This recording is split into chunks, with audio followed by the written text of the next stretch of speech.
અમદાવાદમાં આવેલ હાથીજણ ગામ ખાતે ઈદે મિલાદુન્નબી તહેવારની ધામધૂમપૂર્વક ઉજવણી કરવામાં આવી હતી, જેમાં ઈદે મિલાદુન્નબીના જુલુસમાં હાથીજણ મુસ્લિમ સમાજના સ્થાનિક આગેવાન તેમજ ઉમ્મીદ ગ્રુપના આગેવાનોએ વિવેકાનંદનગર પોલીસ સ્ટેશનના પીઆઈ જાદવ સાહેબ તથા સ્ટાફનું ફૂલહારથી સ્વાગત કર્યું હતું। જ્યારે પોલીસે ઉમ્મીદ ગ્રુપના તમામ સભ્યો અને આગેવાનોને આ તહેવારની શુભકામનાઓ પાઠવી હતી। જે બાદ ઉમ્મીદ ગ્રુપ તરફથી દૂધીના હલવાનું વિતરણ કરવામાં આવ્યું હતું।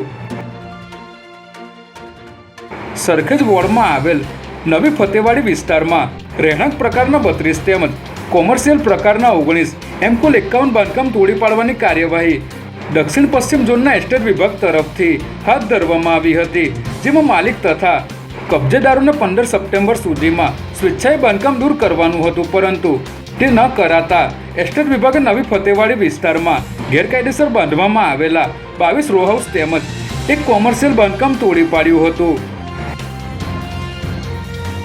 સુરતના ડિંડોલીના એડવોકેટ હિરેનભાઈ નાઈક કારમાં મિત્રો સાથે બેઠા હતા, ત્યારે ડિંડોલી પોલીસ સ્ટેશનના પીઆઈ એચ.જે. સોલંકી તે આવ્યા હતા અને કંઈ પણ પૂછ્યા વગર સીધા લાતો મારવા લાગ્યા હતા।